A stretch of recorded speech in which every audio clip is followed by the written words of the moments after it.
ठीक है, तो नेक्स्ट देख रहे हैं अपन CuSO4, CuSO4 कॉपर सल्फेट, किसमें आएगा copper sulphate? Strong acid weak base, strong acid weak base CuSO4 इसमें आ जाएगा। ठीक है, तो CuSO4 को लिया और CuSO4 को रिएक्ट किया मैंने H2O के साथ में। ठीक है, that is the salt of strong acid weak base, लिख देता हूं स्ट्रॉन्ग एसिड वीक बेस, ये सॉल्ट है वहां। तो सॉल्ट लिया स्ट्रॉन्ग एसिड वीक बेस का, वाटर के साथ में रिएक्ट किया, रिएक्ट करने के बाद भी इक्विलिब्रियम यहाँ पर मेंटेन हुआ और हमारे को जो मिलेगा यहाँ पर वो मिलेगा CuOH/2, है ना। अब जब OH/2 मिल रहा है तो मुझे बैलेंस करना है, यहाँ पर भी 2 ले लेना है क्या समझ में, है ना।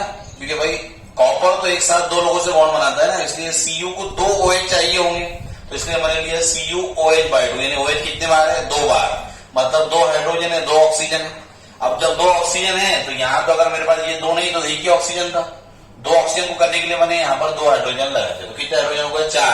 4 में से 2 चले गए, 2 ऑक्सीजन चले गए। अब क्या बच गया मेरे पास में? अब बच गया मेरे पास में 2 हाइड्रोजन, तो H2 उसके साथ में SO4, H2SO4 आएगा। सभी के समझ में वीडियो, इसकी प्रैक्टिस करनी पड़ेगी, लिख लिख करके देखना पड़ेगा, प्रैक्टिस करके आपको ये क्लियर करने पड़ेंगे, कैसे टूट रहे कैसे जुड़ रहे करके ये सब चीजों को देखना पड़ेगा। चलिए अब देखते हैं यहाँ पर कौन स्ट्रॉन्ग, तो सॉल्ट इज ऑलवेज स्ट्रॉन्ग, ये रहेगा स्ट्रॉन्ग, ये रहेगा वीक, यहाँ पर ये है वीक और ये है स्ट्रॉन्ग। जो स्ट्रॉन्ग है उनको तोड़ेंगे अपन, तो भाई चलो तोड़ेंगे, तो ये टूटेगा आपका Cu+2 में और ये टूटेगा SO4-2 में।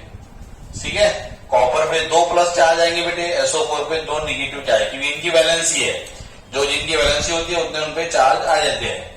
ठीक है, वाटर तो टूटेगा नहीं, ये जैसा का वैसा रहेगा आपका H2O। अब इधर आगे चले तो आगे जाने के बाद में ये जैसा का वैसा रहेगा CuOH/2, ये टूटेगा आपका, ये टूटेगा 2 हाइड्रोजन H+ में और SO4-2, इस तरीके से टूट गया। ठीक है, जो सेम आयन है उनको कैंसिल कर देंगे, तो यहां से SO4-2 SO4-2 क्या हो गया? कैंसिल हो गया। क्या रह गया अपने पास में? अब रह गया मेरे पास में यहाँ पर Cu+2 प्लस यहाँ पर H2O, इक्विलिब्रियम मेंटेन किया CuOH/2 और यहाँ मिल गया 2 मॉलिक्यूल ऑफ H+ आयन।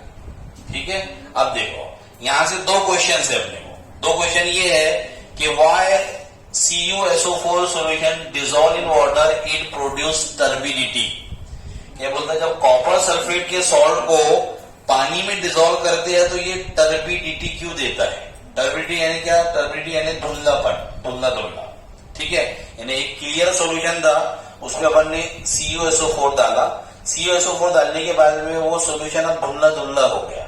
ठीक है, यानी उसमें कोई चीज मिला जाता है धुंधला हो जाता या फट जाता है, इसको दूध फट गया, जैसे कभी देखा है कि दूध फट जाता है, तो एक तो फटना बोलते हैं इसको या फिर धुंधला बोलते हैं अपन। ठीक है, उसको बोलते हैं टर्बिडिटी।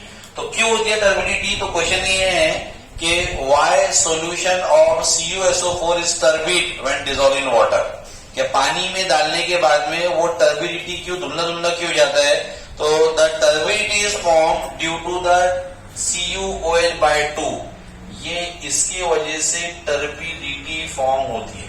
ठीक है, तो solution become turbid due to the formation of copper hydroxide, ये अपनी बन जाना, बेस बन जाना, कॉपर हाइड्रोक्साइड बनने की वजह से बेटा हमारा जो सॉल्यूशन है वो क्या हो जाता है? टर्बिड हो जाता है। क्लियर है? ये पहला क्वेश्चन समझ में आया कि क्वेश्चन क्या था बेटा? क्वेश्चन ये था कि CuSO4 के सॉल्ट को पानी में डालने के बाद में वो टर्बिडिटी क्यों फॉर्म करता है? तो रीजन क्या है उसका?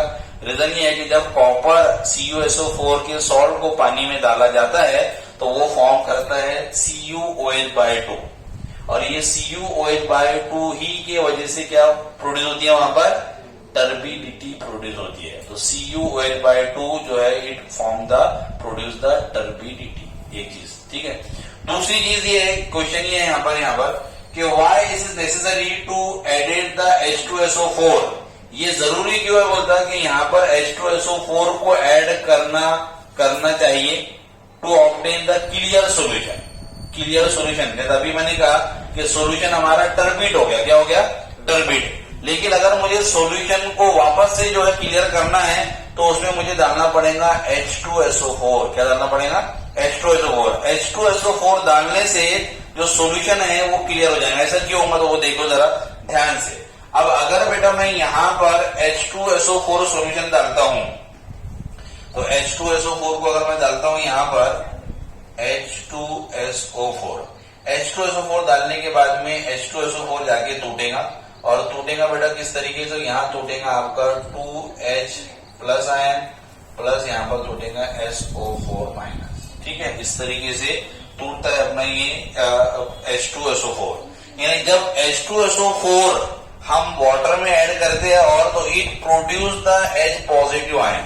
इससे क्या मिल जाएंगे मुझे इससे H पॉजिटिव आयन मिल जाएंगे। H पॉजिटिव आयन मिलने से क्या फायदा? तो H पॉजिटिव आयन मिलने से बेटा एक प्रिंसिपल है जिसको बोला जाता है ली कैटेलियर प्रिंसिपल, यानी कॉमन आयन इफेक्ट। साइंटिस्ट का नाम है जिसने दिया था ली कैटेलियर। उसका प्रिंसिपल है एक तरह का जिसके इफेक्ट है, इसको बोलते हैं कॉमन आयन इफेक्ट, यानी एक जैसे आयंस की वजह से होने वाला इफेक्ट, उसको बोला जाता है कॉमन आयन इफेक्ट्स। ठीक है, तो जब H2SO4 को वाटर में डिसॉल्व किया गया तो it produce the H positive ion, और हमारे पास में H पॉजिटिव आयन पहले भी थे, तो ये दोनों आयंस क्या हो गए? कॉमन। क्या हो गए? ये कॉमन। इसके वजह से एक इफेक्ट प्रोड्यूस होता है, उसको बोलते हैं कॉमन आयन।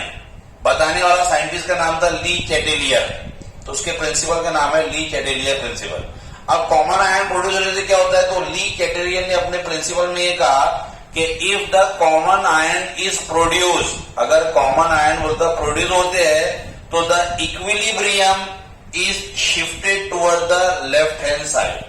तो जो इक्विलिब्रियम है यानी जो फॉरवर्ड बैकवर्ड रिएक्शन चल रही थी, दोनों एक समान चल रहे थे, अब वो जो रिएक्शन है वो बेटा बैकवर्ड साइड में शिफ्ट होगा, इस साइड। अगर इस साइड में शिफ्ट होता है तो इसका कॉन्सेंट्रेशन, इसका परिमाण कम हो जाएगा और ये ज्यादा हो जाएगा। आई के बाद सबकी समझ में।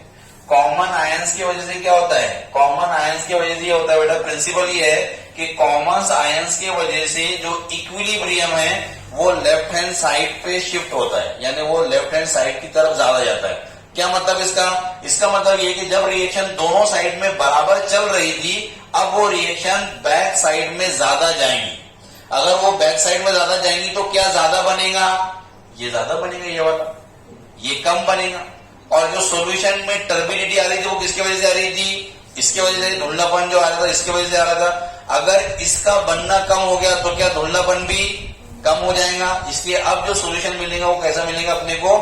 क्लियर सॉल्यूशन मिलेगा। आई बात सबके समझ में? तो कॉमन आयन की वजह से, यानी क्यों क्वेश्चन अपने को दिया है कि भाई व्हाई इट इज नेसेसरी, यानी H2SO4 को क्यों बोलता इसमें ऐड किया जाता है, तो H2SO4 को ऐड करने के पीछे का रीजन यही होता है कि जब H2SO4 को ऐड करते हैं तो it produce the H positive ion, ये H पॉजिटिव आयन प्रोड्यूस करता है। और H पॉजिटिव आयन पहले भी हमारे पास में थे, दो H पॉजिटिव आयन की वजह से ये दोनों आयंस हो गए कॉमन, इसलिए यहाँ पर जो इफेक्ट लगता है उसको बोला जाता है common ions effect. Common ion effect के हिसाब से अगर कॉमन आयन इफेक्ट हो जाते हैं बेटा तो वहां पर जो इक्विलिब्रियम है वो लेफ्ट हैंड साइड में जाएगा। अगर लेफ्ट हैंड साइड में जाएगा तो मतलब इसकी बनने की क्वांटिटी ज्यादा हो गई, ये कम हो गया। अगर ये कम हो गया तो इसके वजह से टर्बिडिटी थी, इसलिए टर्बिडिटी भी कम हो गई और सॉल्यूशन भी क्या हो जाएगा हमारे को? क्लियर नजर आएगा। आया सभी की समझ में? तो ये एक इंपॉर्टेंट चीज है, यानी कि इसको भी याद रखेंगे किस तरीके से होता है। ठीक है, उसके बाद में क्वेश्चन देंगे आपको। मैं क्वेश्चन बोलता हूँ, वीडियो देखने वाले वीडियो में को सुन करके उसको लिख लेंगे और उसको करके बताएंगे। क्वेश्चन ये पहला आपको जो करना है वो क्वेश्चन है बेटा आपको नंबर पहला कि आपको हाइड्रोलिसिस करना है एक्वियस सॉल्यूशन ऑफ FeCl3 का। किसका? FeCl3, इसका करके देखना है FeCl3 का किस तरीके से होता है। तो ठीक है, बैलेंस करने के लिए वहां पर 3 मॉलिक्यूल ऑफ वाटर लेना पड़ेगा, ये याद रखना। FeCl3 को बैलेंस करने के लिए कितने लेना पड़ेगा अपने को? 3 मॉलिक्यूल ऑफ वाटर के। 3 मॉलिक्यूल ऑफ HCl मिलेंगे और FeOH/3 मिलेगा। ऐसा करना है पहला क्वेश्चन। दूसरा क्वेश्चन है यानी टेक्स्ट बुक का ही अपने को, why aqueous solution of NH4Cl is acidic while HCOOK is basic। I repeat, why aqueous solution of NH4Cl यानी ammonium chloride is acidic, while HCOOK यानी इसका नाम है पोटेशियम फॉर्मेट, HCOOK, ठीक है, आया समझ में सभी के, इज बेसिक बोलता। तो ये बताना है तुमको। कैसे बताएंगे, तो उसका हाइड्रोलिसिस करेंगे, हाइड्रोलिसिस करने पर पता चलेगा कि H पॉजिटिव प्रोड्यूस हो रहा है तो एसिडिक है, कहीं पर OH प्रोड्यूस हो रहा है तो वो बेसिक है। दूसरा क्वेश्चन। तीसरा क्वेश्चन ये है अगेंस्ट, ये हुई है पूरा क्वेश्चन कि aqueous solution of sodium carbonate, aqueous solution of sodium carbonate, क्या है सोडियम कार्बोनेट का formula, Na2CO3 is alkaline, is alkaline, alkaline यानी basic, yes very good. while aqueous solution of ammonium chloride NH4Cl is acidic, explain। ये भी exercise का question है। Ammonium chloride का तो कर चुके बेटा अपन, पता ही अपने को कैसा होना, अब तुमको करना है Na2CO3 का। aqueous solution of sodium carbonate is alkaline where या while aqueous solution of ammonium chloride is acidic, ये करना है। दो क्वेश्चन करके लाना है। अच्छा एक और ये कर लो,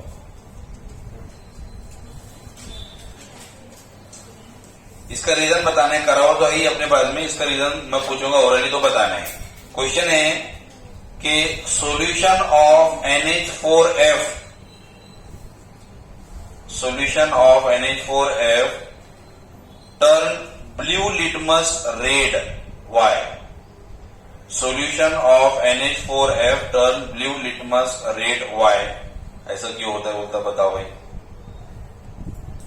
और उस जैसे ही एक और क्वेश्चन है वो भी देख लेना फिर, कि solution of NH4Cn turn red litmus blue, उसका जस्ट उल्टा, solution of NH4Cn turn red litmus blue, why? तो ये सभी क्वेश्चन है, ठीक है, जो अपने को करना है, कल पूछा जाएगा। यहां पर रुकते हैं आज, चलिए ओके। कोई भी डाउट है, डिफिकल्टी है तो पूछिए।